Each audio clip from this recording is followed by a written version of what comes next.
wanted to share some insights that, I've experienced with, getting into social media, because social media is a new industry. And so things like best practices and stuff like that are still being identified, and qualifications for different positions. The job titles can vary, and so it can be confusing and frustrating if you're trying to, whether you are entry level and you're trying to get into social media, or you're kind of doing what I did, where I had a lot of experience with content creation and with digital things, and so I was moving somewhat laterally. And so I wanted to give some tips, and I don't love this angle. Let me just, okay. So I wanted to give some tips, and the first day I talked about, figuring out what it is that you want to do, figuring out what skills you have and what skills you need, and some ways that you can do that. And so today I want to talk about figuring out where you will land. Because something that I learned, because I went through my own kind of personal rebrand, where I knew I wanted to work in digital strategy, which, I always thought like I would meet these people who would have these really great tactical online things, but there was no strategic element. And that's something that I've gotten good at over the years. And so I wanted to do digital strategy. But when I would talk to people and say, yeah, I'm interested in digital strategy, they would always say you need to specialize. And you kind of need to just narrow that down, because that's a very broad area that can cover a lot of things. Same thing with social media. Social media can work in every industry. But when you are trying to figure out where you want to be, it's good to try to start off in a place where it makes the most sense for your interest, your general skill set, and etc. So this will be somewhat of a quicker scope, but if you have questions, feel free to jump in. And so the first place I would suggest you start is, okay, now you've decided I want to work in social media, but where? Like, what industry? Because like I said, social media, well, as far as I believe, the digital world is a layer that now lays on top of the society. And so you can do social media for any industry. I actually met someone who was wanting to do social media and focusing on, I just forgot which industry, but I met people that want to focus in the legal field, who want to focus in medicine, who want to focus in entertainment. And all of those industries have unique needs. So there's nothing wrong with saying, there's an industry I would like to target. Because even agencies don't just do social media for everyone. If you look at the social media agencies, they often have they have a type of client. Just because, once you can serve one industry and you get some deep knowledge, it's beneficial for you to work with other clients in that industry. So this isn't to say that this is like set in stone, you can only stay here, but it helps when you're trying to figure out where you want to land and where you want to target your search, to have an industry in mind. Because the first thing, thank you for the hearts. The first thing I would say is, you can first decide whether you want to provide social media in-house, which means you work for a company, one company, and you tackle their social media. So, say there's a real estate company and you work for that real estate company. And so all the social media that you do is real estate related. Or if you want to do social media within an agency, which means that you will provide social media services for multiple clients. So figuring that out is helpful, because that can help you kind of target your, yes, definitely. That can help you target your search just for ease of entry. Even if you, if you find yourself in another industry, that's not bad, because the skills you gain from doing for multiple clients. So yes, if you're an Instagram expert, then you can do real estate, you can do style like fashion, you can do food-based clients because they're very visual. You can do entertainment, because entertainment is very visual. So as an Instagram expert, your ability to focus is, you actually have a lot of industries. So, but definitely kind of pick a few. And also when you're out there trying to get your clips and get your exposure and get your, credits, it helps to be able to say, I've worked in this particular industry. No, it's not necessarily best to be an expert on a particular platform. You can be, but you don't have to be. What I would suggest is you should, if you want to specialize, you can. That's not a bad thing, but don't force yourself to specialize, because you can still do really good strategy for multiple platforms. And I missed that second one. But yes, so I definitely suggest that, pick some industries just to start, especially if you're trying to ease into social media from another industry, or you're entry level, or you're trying to cross over. Try to focus on some industries, especially when you're out there volunteering and working with companies and providing your services for, different organizations or nonprofits to get your skill set up. People like to know that you have experience in their space, and it just makes it a little bit easier for you to kind of position yourself and create your value proposition that might separate you from someone who's more of a generalist. Exactly. You can definitely change later once you have testimonials, because the skills that it takes to do social media effectively transfers across industries, because really now all you have to do is research the industry, and you're going to do that anyway because you're going to serve, because each client is different. But this is just a way to kind of start and help you focus, because it can be overwhelming. Even if you want to work for different clients, I would still suggest you look at specific industries, because you can work for different clients within an industry. So just as a way to kind of focus your effort, so that you're not kind of, trying to cover multiple areas, and it can just be overwhelming and take a lot. So exactly, you can work for different realtors, you can work for, different entertainment companies, you can work for, even if you want to do B2B, like you say you want to work in the utility space, you can work for different like city municipalities, like, because they also need social media and they use social media, and they have a different type of experience, because a lot of their because as a municipality, they have their employees that they have to communicate with, as well as the constituents. And so it's kind of like non-profit, but a little different. So yep, you can do tech, startups. Yeah, definitely, like the government, the space, look for the spaces that I would say the unsexy, because those places, they tend to, because social media is social media is social media. It's all people. It's just people in different places. So even if you're in the tech space, maybe look for places that, exactly, maybe look for tech companies that are, if you want to focus on startups, you can focus on specific types of startups, people that are, solving specific tech problems, startups that are social enterprises. I think working for a social enterprise can be a little bit more fulfilling, because they tend to have a social component, and a lot of there are some startups that are social enterprises, so you can consider that. So, be specific within an industry, within an area, and just kind of see where you can get your feet wet and what makes the most sense. The next thing I would suggest, and this is something that I had to do, is identify your audience. And by that, I mean, who do you need to talk to provide your services? So for example, if you decide, I'm going to use real estate to start. So say I want to work in real estate.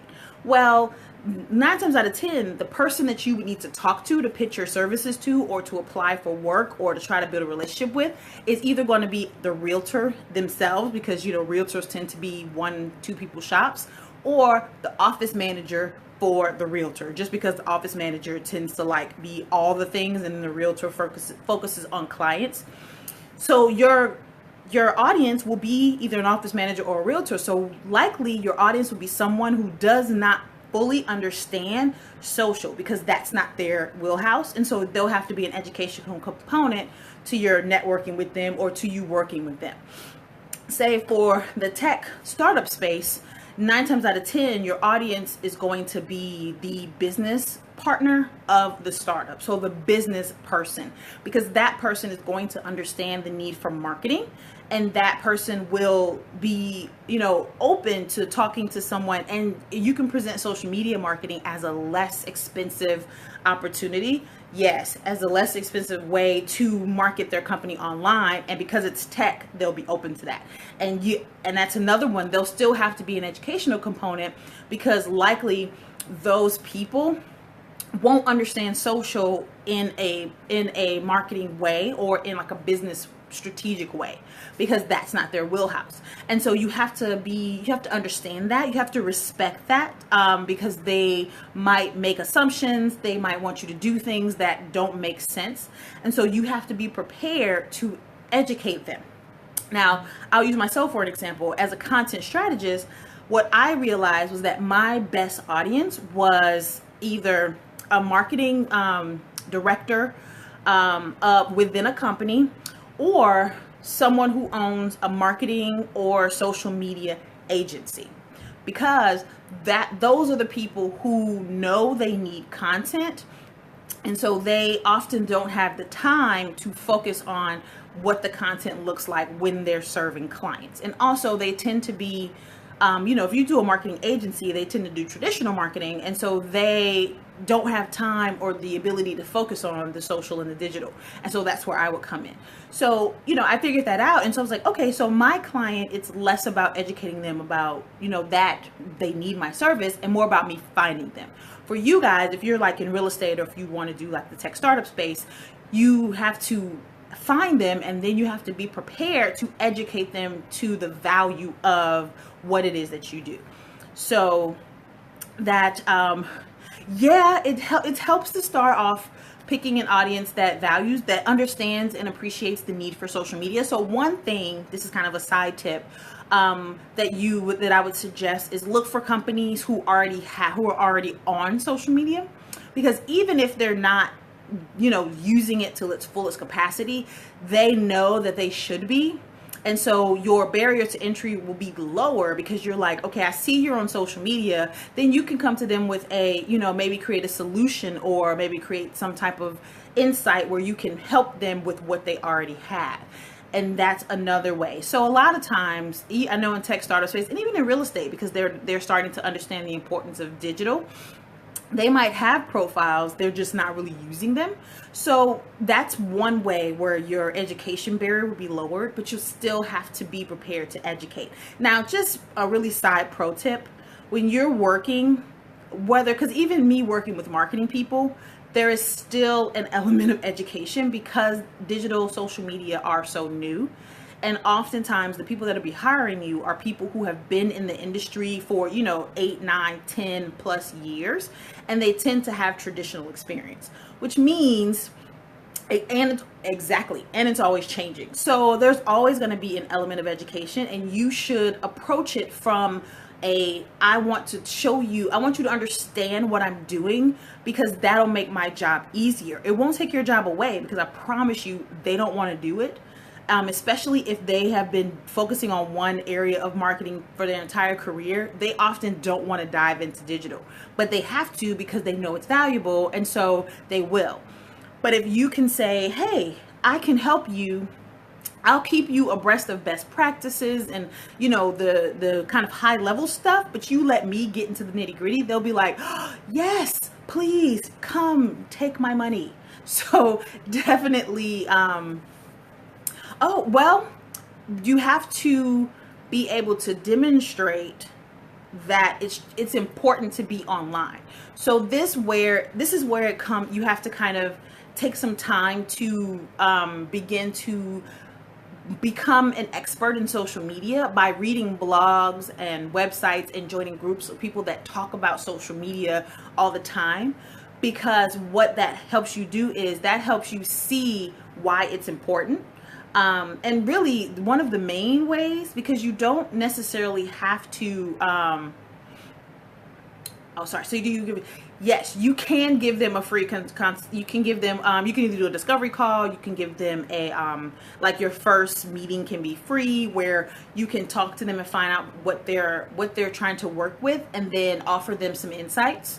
Because honestly, you don't need analytics to prove that social media is valuable. The analytics is what proves that the tactics and the strategy that you implemented, it proves whether that is working, it needs to be repeated, or it's no. And I'll get to that. But no, I wouldn't offer to manage their social media for a trial period.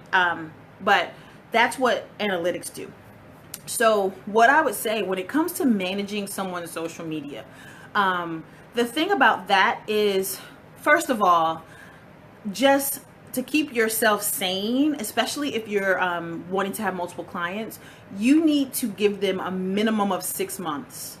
So everybody needs to be able to sign on for a minimum of 6 months, especially if you're doing social media management, because it takes at least 6 months before you can start really seeing any real results from your work.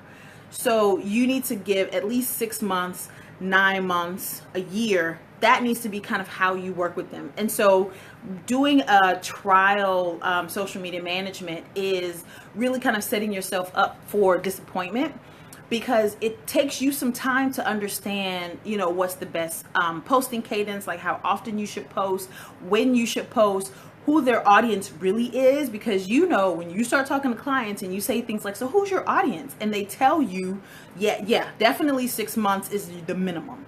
But when you ask people like, who is your audience? Like, who do you think, you're serving? And they tell you, and then you start poking around with their social media and looking at who's actually engaging with their content. And it's not always correct.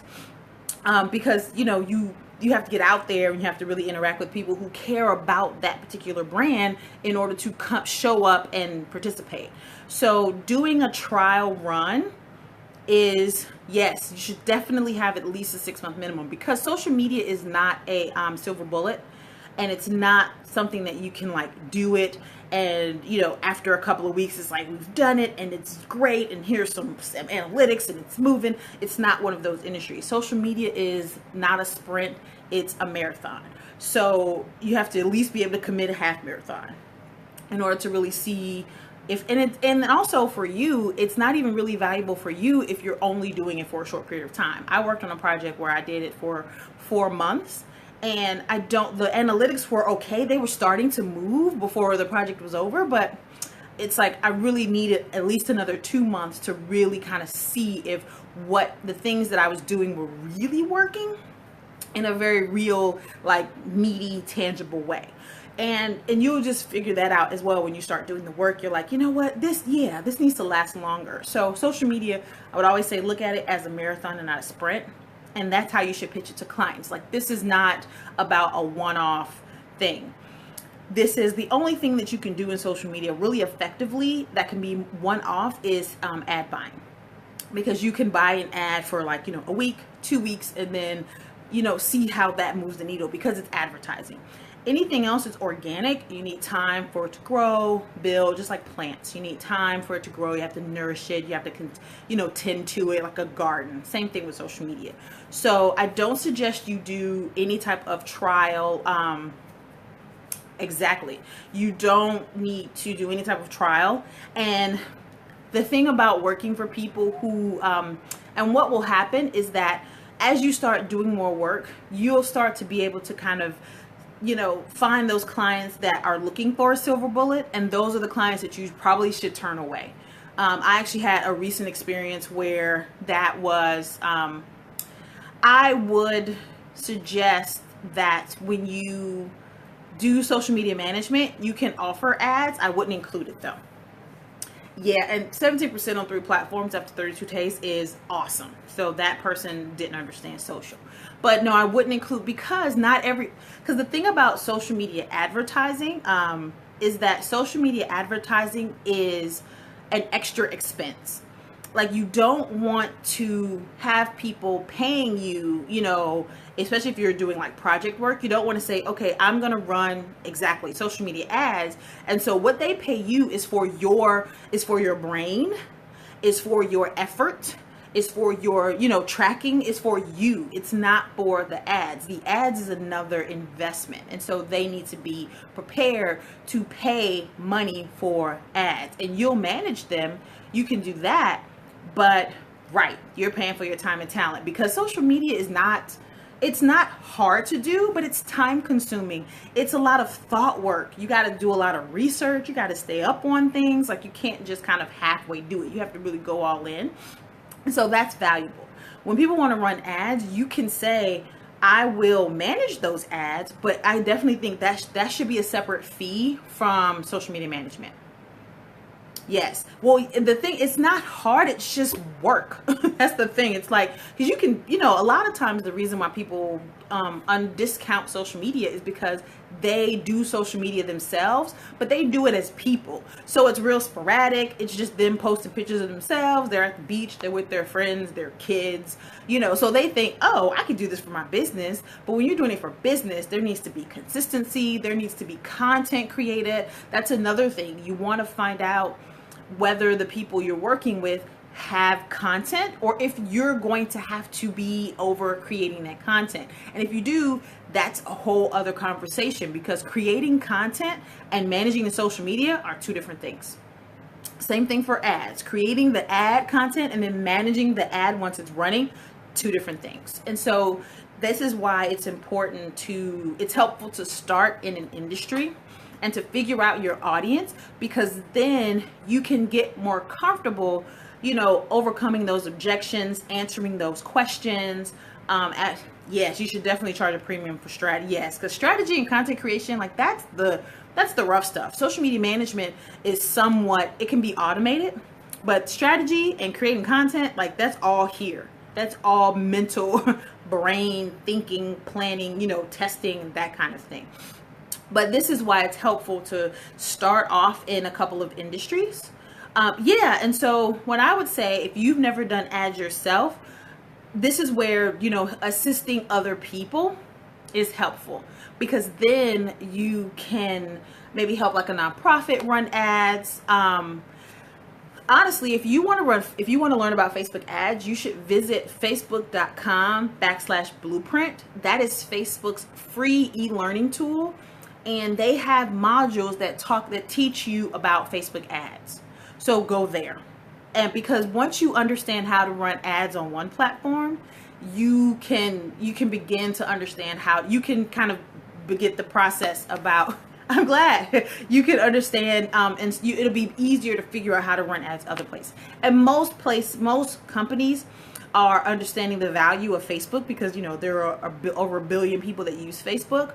So a lot of people want to do Facebook ads, and so Facebook has made it really easy. And if you go to facebook.com/blueprint, they have all these different modules that teach you how to use Facebook, but it teaches you how to do insights, analytics, how to do the ads, how to use different parts of Facebook. And once you understand that, you have Instagram, because Facebook and Instagram are together. And actually, Facebook ads aren't pay-per-click. Facebook ads are CPM. They're cost per million. So you set a budget, and once you set your budget, then when people they don't pay to click. I can't remember because I'm not explaining this well, but Facebook ads aren't pay-per-click.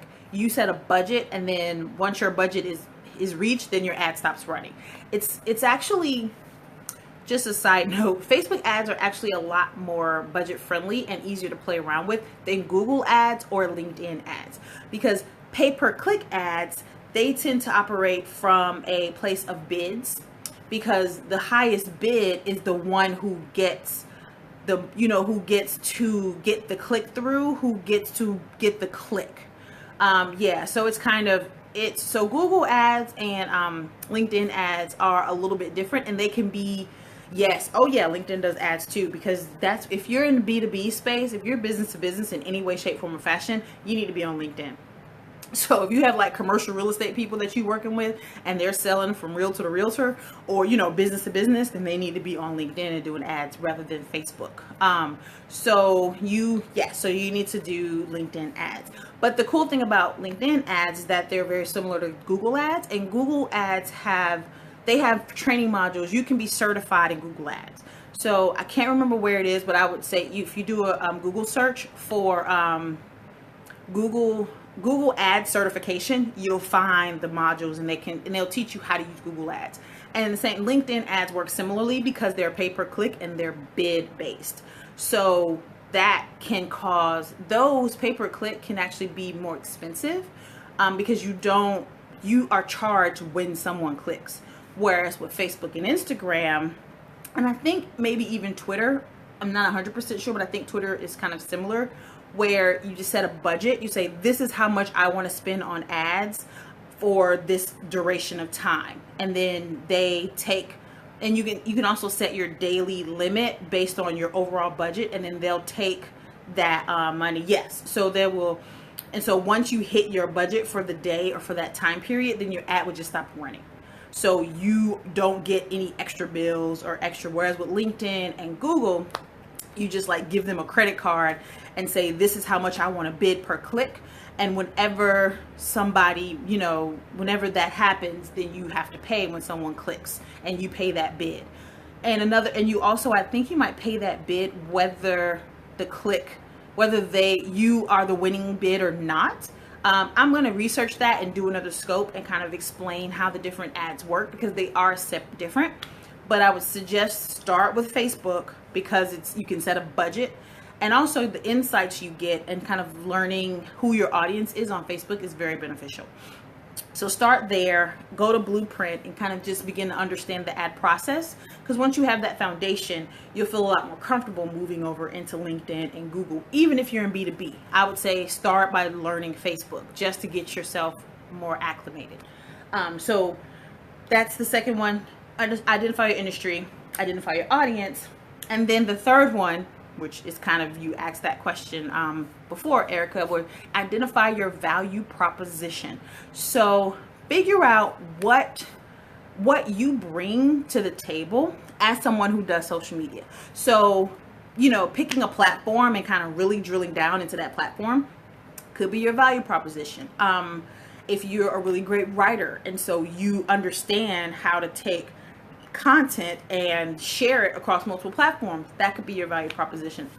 If you are really comfortable, communicating and engaging with people, that could be your value proposition. So kind of see, and I think it should go based on what your natural skill set is, what speaks to you as a person. So don't try to fit yourself. Don't try to be a square peg in a round hole. Like, figure out what it is that you bring to the table that sets you apart from other people that do social media, and make that your value proposition. If you're very great with strategy, honestly, that'll set you apart, because a lot of people who do social media are very tactical.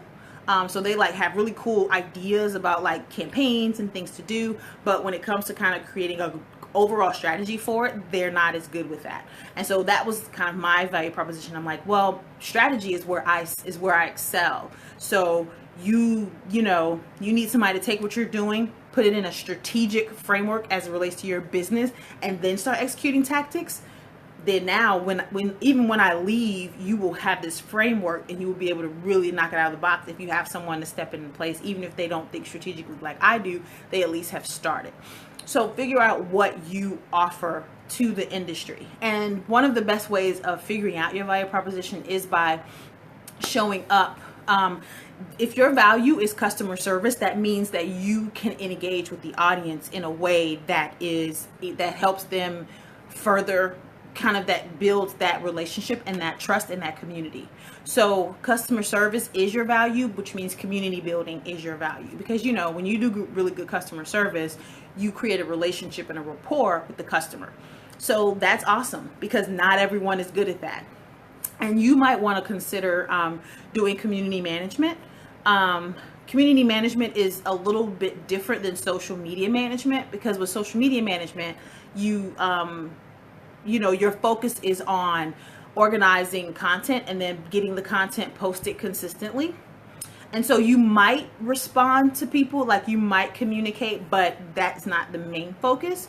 Community management means you are in there, you're actively engaging with people, you're actively trying to communicate them, that kind of thing. So if customer service is your value proposition, then you might want to go the community manager route. Now, you can go community manager and work your way up to social media manager, social media director, and you also might want to consider focusing on influencer marketing and kind of understanding the different people that make up the different markets. And this is where picking an industry is helpful, because then you can say, you know what, I know who the people are that you need to target if you want to get your business in front of larger people without trying to get to everybody.